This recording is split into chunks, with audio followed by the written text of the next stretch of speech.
Better Call Saul is the acclaimed Emmy-nominated prequel to Breaking Bad. I'm Matt Noble of Gold Derby here with Giancarlo Esposito, who plays menacing Gus Fring in both series. Giancarlo, what's the most shocking thing you have had to do as Gus? Well, it was episode 401, Box Cutter, where I had to slit Victor's throat, witnessed by Walter White and Jesse Pinkman. I love that moment because it reminded me of a Harold Pinter play where we had Pinter pause as well. If you remember that episode, 10 minutes, no words whatsoever. Everything's displayed through my physicality and the decisive eye contact that I make with Jesse and with Walt, sending a message, and then the very swift movement I make to take out my number one, Victor Jeremiah Bitsui, wonderful actor. So that's the most shocking thing I feel like I did because it was just unexpected and because it was without words, but very defined by the physicality and the menace in that physicality. I think what's particularly interesting for you and this character is that you have two entry points into Gus. You have your Breaking Bad entry point to approach this character and your Better Call Saul entry point in approaching this character. What is different about playing Gus in Better Call Saul? Well, I had planted a seed in my brain before I ever decided to do Better Call Saul and agree to it. I really wanted to speak to Vince Gilligan and our new showrunner, who's ultimately just been wonderful, Peter Gould, fabulous writer on Breaking Bad, now showrunner and writer and director on Better Call Saul, how to find the younger side of Gus maybe 6-7 years prior to Breaking Bad. Is he a little more vulnerable? Is he less calculated? Is he a little bit of a hothead? Are there elements of his character that we would see and love to see how that strain of Gus, a little bit to see where he goes. So I wanted to make him younger, a little bit less calculating, and trying to find his way to be the kingpin that he eventually becomes in Breaking Bad.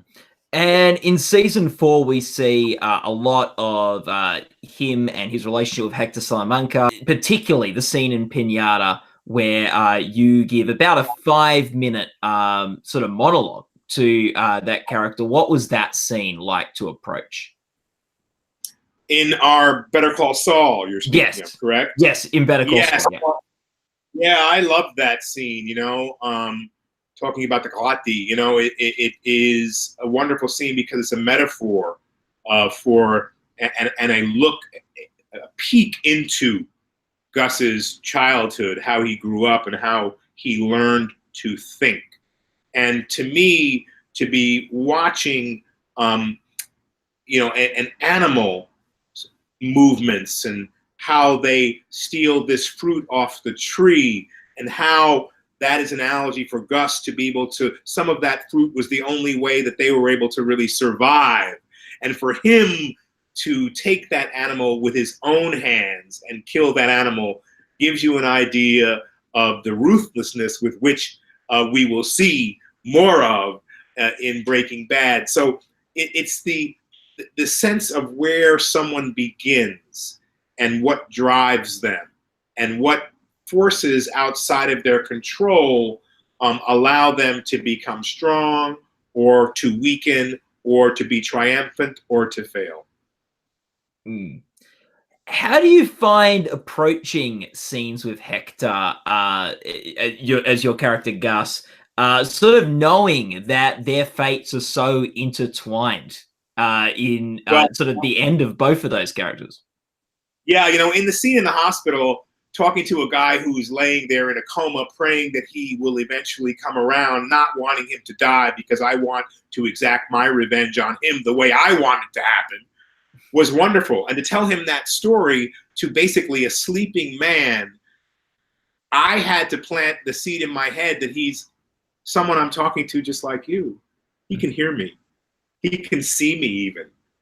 And so I always approach my scenes with him in a way, I want to forget what happens in Breaking Bad and cultivate a relationship with a man that I know eventually I will have I will one-up. The surprise will obviously be that he one-ups me as well. But I love working with Mark Margolis. Hector Salamanca is a man who, for example, when the doctor says, hey, he's getting better, and I say, leave him right where he is, we could probably get him all the way back. No, I don't want him to ever speak again. I don't want him to come all the way back. I want him to be able to hear me and see me and do all those things. The doctor has no idea, oh, it's good, stop right there, because I want him to suffer. And revenge is a terrible thing that can take you over and consume you. And this we see an example of in Breaking Bad, but I want the audience in Better Call Saul to see that revenge creeping up, boiling the blood of Gus, calculating how he will exact the death of Hector Salamanca. I want it to be a surprise. What do you think's been the most important scene for Gus in Better Call Saul? The most important scene for Gus in Better Call Saul, I don't think has quite happened yet. That's a little teaser to what may happen. I believe, you've seen him do one brutal thing on his own. It all ties into Nacho. So far, the most important thing has been the manipulation of Nacho, allowing Nacho to know, up to now, this is the most important thing, that I own you. You are mine. You will do my bidding. Gus sees himself as being very, very different than the Salamancas. He is not a hothead. He is about building the business. He is about creating an organization that grows. And he feels like the Salamancas are, basically, what's the word that I could use? That they're like back in the dark ages. They have no clue as to what this business can be. Gus is an entrepreneur mastermind, and he knows he can do it better than anyone else. And so we get a chance to see the business grow, not only the chicken business, not only how he transports the meth on all of his Los Pollos Hermanos trucks, but also the laundry, how that is a cover. We get a chance to really see the inside workings of basically a genius.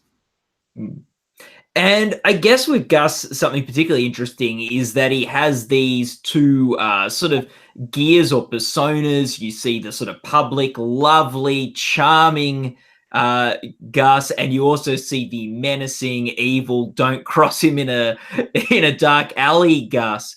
And is that something internally for him that's a struggle to manage and juggle, or does he find it as comfortable as it sometimes appears on screen?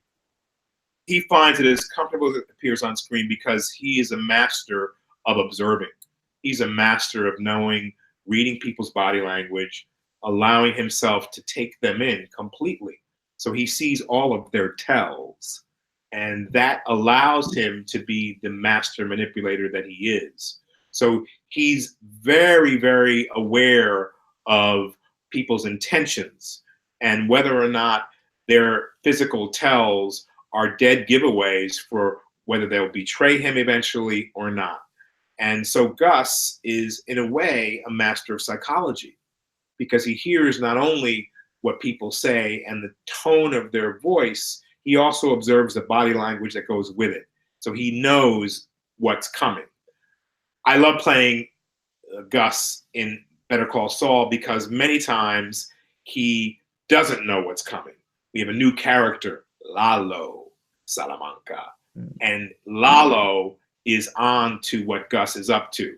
And Lalo, for a moment in time, is a step ahead of Gus. And Gus despises this. He hates it. He realizes he miscalculated. He realizes he needs more information. He also realizes that it's all about a certain thing. Where he thinks it's about something else, it becomes about greed. And Gus has to give up something to get something. But being the master entrepreneur that he is, he's able to make that sacrifice knowing that the greater remuneration is right around the corner. Does Gus care about other people or just his own genius? I have created this character through the great writing of Vince Gilligan, Peter Gould, and our wonderful writing staff, he cares about other people. He cares. We've, if you go back to Breaking Bad, to be able to hire young, very genius minds who are chemists, giving them an opportunity to work their chemistry, giving them an opportunity to make a whole lot of money. Gail, when he visits Gail in the the chemistry lab, and Gail is singing and is all excited about how to do this and knows he can. Gus loves that. He loves to know how things are made. He loves to help people reach their goal, even though he's in this very nefarious business. So I play this character as if he could be your loving uncle in many ways. Just don't cross him or ask too many questions. You've spent years on 2 series crafting this character and trying to get in the mind of this character. What's something about Gus that you think that would be surprising, you think, to people? Well, he's very meticulous. Obviously, we know that. But he also has a family somewhere. And I've always kept that my own personal secret, and play that Gus, at some points in time, goes home to a wife and maybe a child or two, who we may never meet. So this, to me, is a well-kept secret for me as the actor, to imagine the gentle side of this man with a wife and a child, or possibly a boyfriend, is an interesting thing for me, because it allows us for me to imagine that he has a real life, a regular life, besides just his cartel life. As we learned in Breaking Bad, he loves to cook. And he likes to enjoy his cooking and to feed people. Something else that only folks who like to please, they get excited by having someone eat their cooking or look at their painting. So Gus is very cultured in many ways and has a great amount of compassion for people who are fish out of water, don't really understand the wonderful taste of different flavors of food. Gus loves to share things and other than just his business affairs. I think you'll start to see some of that as we move through Better Call Saul. Giancarlo, what's the most challenging thing for you about approaching Gus? The most challenging is to remember to relax, to just breathe. It goes back to the original idea that I had in creating Gus, to be an observer, to be someone who is as meticulous as Gus. He's a great listener, and he has a spidey sense about many people and many things. But the most challenging thing in the world of the collision that happens when you make a TV show is that there's so many things going on. So when I allow myself to breathe, just relax in the chaos of it all, then I find a very, very deep and powerful space with which to create Gus. What I realized early on was that I like to honor the writer's work. I come from the theater. The writer's work is ultimately, the writer's words are most important to me. So with great writing, these are great writers, I don't feel the need to change the words, to change the way, the intonation of the words, the way it's written. A lot of actors come in and say, I can't see this, it doesn't fit in my mouth, I want to change the words. What I realized I could control is the space between the words. Don't need to change the words. I need to allow myself to be flexible enough to control the rhythm of what I'm saying. And that, to me, has been a wonderful exercise, because then they can get in there with the scissors if they need to, but I'm able to create the rhythm that I need to create. So, for example, you'll say something right now, I can just look at you. I don't have to answer right away at all. I can just look at you and wait to answer when I please and when I'm ready. It intimidates people, makes them feel a little off kilter, makes them feel a little uncomfortable. This has been a wonderful practice for me to play this character in so many ways, because it's about intonation, it's about tone, it's about rhythm, it's about allowing myself just to relax and be a channel for for this gentleman who can be so affable, yet so absolutely terrifying. What's been the most memorable moment from playing this character on Better Call Saul? Well, I certainly love the introduction of Gus, Jimmy, who was played so wonderfully, and it is this show, about Jimmy McGill, Saul Goodman, and Bob Odenkirk is a wonderful actor. I love the idea and the fact that he could be a little comedic when he drops his watch in that garbage can, and Gus is revealed. That's been a wonderful moment for me, because here's this guy, and in his yellow shirt and black tie, sweeping up, and he already knows something's off here, and he busts Jimmy in that moment. That's been a very, very, very fun and delicious moment. I've also had pretty incredible moments with Michael Mando, who plays Nacho, because we've always talked a little bit about, and I know Michael's dream is to have, to be under the tutelage of Gus. I'm sure he wants to stay around a little bit on the show as well. All I want to do is figure out how to get him to give me what I need. But in doing so, I'm able to manipulate him in a very different way.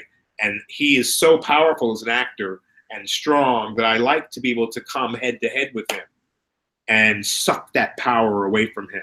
That there's nothing you can do that is going to allow you to take over for me, to have the Salamancas succeed. And so you'll start to see someone being cowed, very similar to the way Gus was cowed by Donnie Ladio.